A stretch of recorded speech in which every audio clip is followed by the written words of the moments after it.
नमस्कार, स्वागत है आपका हमारे इस खास पेशकश में। मैं हूं आपके साथ ललित। तेज की तकरार किसकी सरकार। जी हां, हम बात करें मध्य प्रदेश छत्तीसगढ़ के विधानसभा चुनाव 2023 की। आइए शुरू करते हैं। तेज की तकरार किसकी सरकार।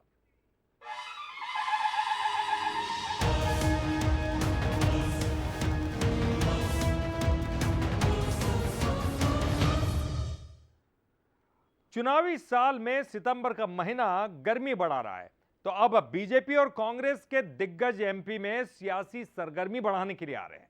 पीएम मोदी, राहुल और प्रियंका गांधी और अब दिल्ली के सीएम केजरीवाल भी आने वाले दिनों में चुनावी हुंकार भरेंगे। मध्य प्रदेश में बारिश ने लोगों को जरूर राहत दे दी होगी, लेकिन दिग्गजों के दौरों से मध्य प्रदेश गरमाने वाला है। बीजेपी, कांग्रेस और आम आदमी पार्टी का हाईकमान फिर एक बार हुंकार भरने आ रहा है, जो यकीनन प्रदेश में सियासी सरगर्मी बढ़ा देगा। 14 सितंबर को प्रधानमंत्री नरेंद्र मोदी सागर जिले के दौरे पर आएंगे और बीना रिफाइनरी में होने जा रहे 50,000 करोड़ के निवेश का भूमि पूजन करेंगे।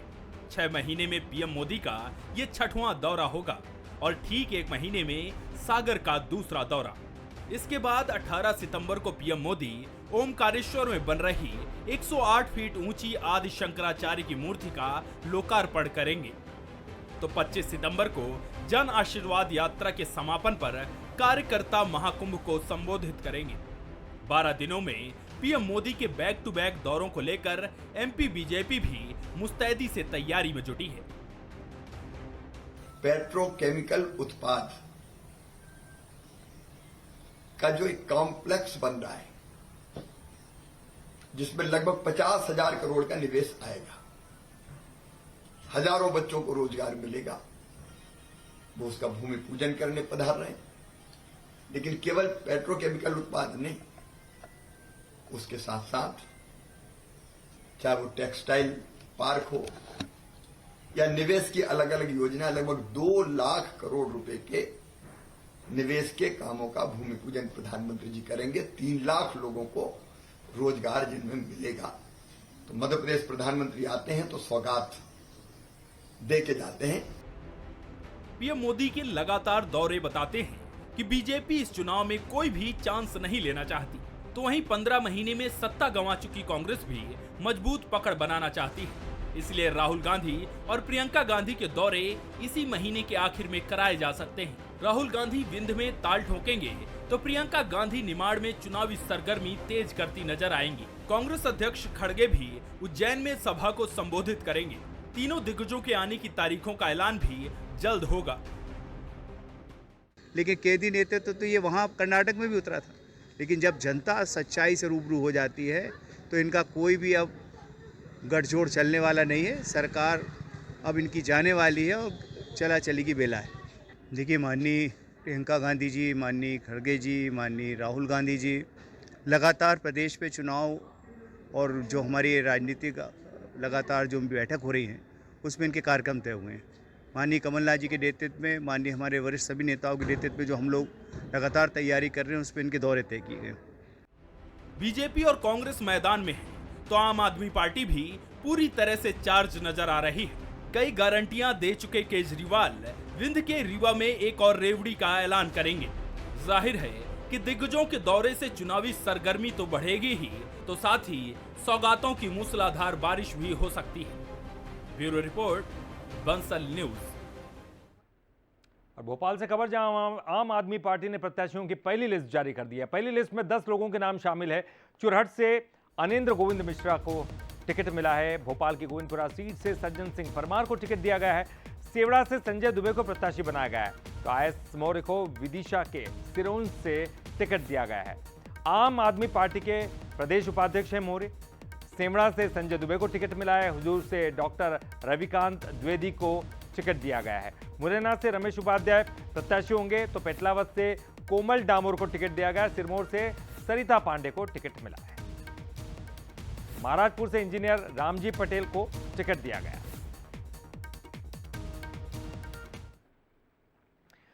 देश की राजनीति में एक बड़ा बदलाव होने जा रहा है। पहली बार आरएसएस के कई बड़े नेता पार्टी बनाकर राजनीति में चुनौती पेश करने जा रहे हैं। और इस नई पार्टी में आरएसएस के कई पूर्व प्रचारक शामिल हैं जो 10 सितंबर को भोपाल में पार्टी का गठन करेंगे।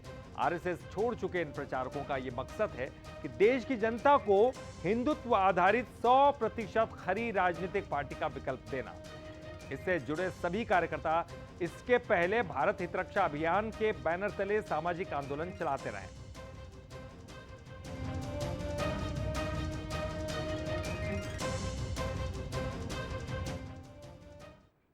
सागर में पीडब्ल्यूडी मंत्री गोपाल भार्गव ने सेवा सम्मान समारोह में भावुक हो गए। कार्यक्रम के दौरान करीब 1,500 सेवानिवृत्त कर्मचारियों का सम्मान हुआ, उन्हें उपहार भी दिए गए। मंत्री गोपाल भार्गव इस दौरान कोरोना काल को याद करके भावुक हो गए और कहा कि इस क्षेत्र में उन्होंने जन्म लिया।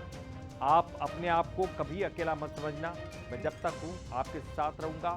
मेरे बाद मेरा परिवार, मेरा इकलौता बेटा, वो भी आपके साथ रहेगा।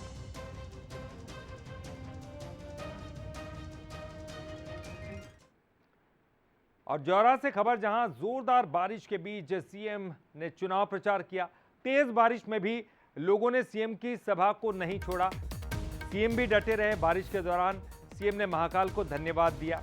जनता भीग रही है तो मैं भी भीगते हुए सभा करूंगा। ये तस्वीरें देखिए, सीएम ने राखी भी बनवाई भीगते पानी में। और राखी के सच्चे धागे की कसम, मेरी बहनों तुम्हारी आंखों में आंसू नहीं रहने दूंगा।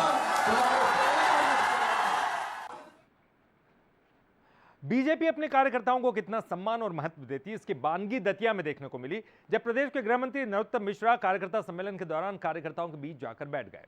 बीजेपी का कार्यकर्ता सम्मेलन स्टेडियम ग्राउंड में चल रहा था। बड़ी संख्या में कार्यकर्ताओं के पहुंचने से यह ग्राउंड खचाखच भर गया था। ऐसे में उन्होंने मंच पर जाने के बजाय कार्यकर्ताओं के बीच बैठना ज्यादा ठीक समझा।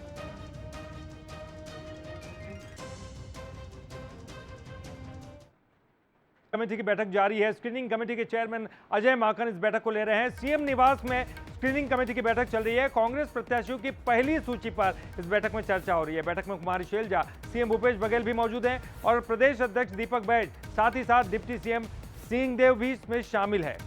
तो कांग्रेस प्रत्याशियों की पहली सूची पर चर्चा, सीएम हाउस में ये स्क्रीनिंग कमेटी की बैठक चल रही है। अभी भी बैठक जारी है।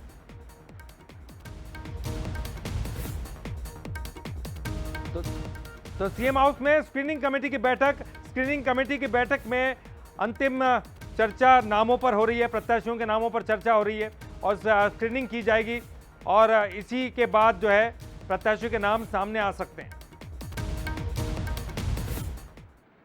और खबर रायपुर से ही है। विधानसभा चुनाव के लिए आम आदमी पार्टी के प्रत्याशियों का भी ऐलान हो गया है। पहली लिस्ट में 10 सीटों पर उम्मीदवारों का ऐलान हुआ है।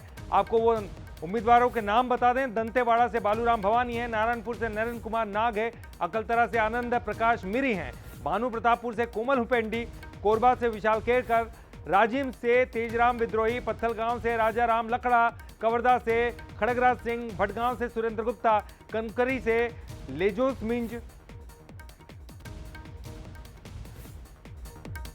तो 10 प्रत्याशियों का ऐलान आम आदमी पार्टी ने कर दिया है। पहली लिस्ट आम आदमी पार्टी ने 10 सीटों पर जारी कर दी है।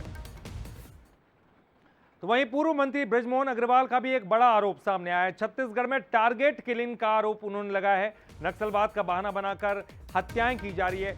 चुन चुनकर बीजेपी कार्यकर्ताओं को मारा जा रहा है।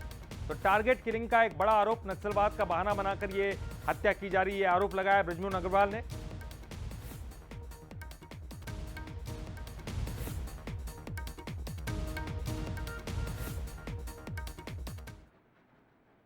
छत्तीसगढ़ में छोटे दल गठबंधन बनाकर बीजेपी कांग्रेस को कड़ी टक्कर देने की रणनीति बना रहे हैं। अकेले ही 50 आदिवासी सीटों पर चुनाव लड़ने का ऐलान करने वाले सर्व आदिवासी समाज ने भी वाम दलों के साथ गठबंधन करके चुनाव लड़ने की तैयारी कर ली है और यह गठबंधन कई सीटों पर बीजेपी और कांग्रेस के लिए चुनौती साबित हो सकता है।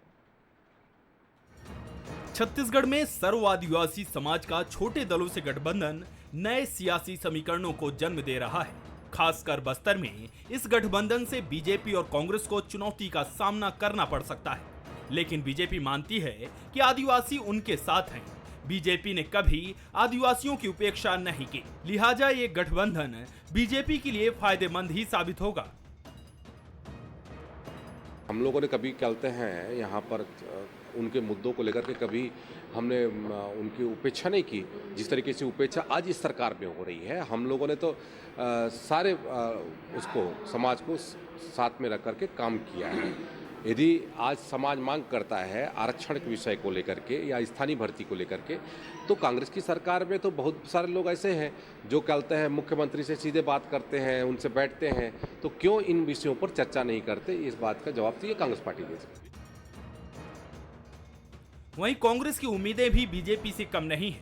कांग्रेस का मानना है कि सरकार ने आदिवासियों के लिए नई योजनाएं चलाई हैं, आदिवासियों की बेहतरी के लिए कई काम किए हैं। इसलिए बस्तर और पूरे प्रदेश के आदिवासी कांग्रेस को समर्थन करेंगे, क्योंकि वो 15 साल के बीजेपी शासनकाल को भूले नहीं हैं, जिसमें आदिवासियों पर अत्याचार किया गया था। बस्तर के आदिवासी समझ चुके हैं कि ये सिर्फ जाति और धर्म के नाम पर वोट बटोरने का काम करते हैं, लड़ाने का काम करते हैं। जब से भूपेश बघेल जी की सरकार आई है, बस्तर से नक्सलवाद समाप्ति की ओर है। यहाँ के आदिवासियों के रहन सहन जीवन में काफ़ी बदलाव आया है। बस्तर में 22 सालों बाद बस्तर के आदिवासियों ने, बस्तर के निवासियों ने अपना सांसद कांग्रेस के बैनर तले चुना है। ये बड़ी खुशी की बात है। इसका स्पष्ट संदेश है कि कांग्रेस बस्तर और सरगुजा में कांग्रेस, आदिवासी समाज कांग्रेस के साथ है।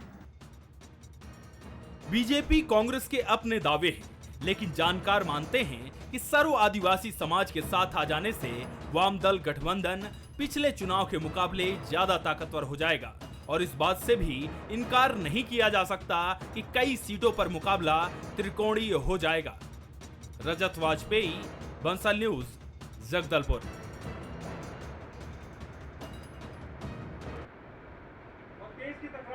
सरकार में फिलहाल के लिए इतना ही। बंसल न्यूज पर खबरों का सिलसिला लगातार जारी है।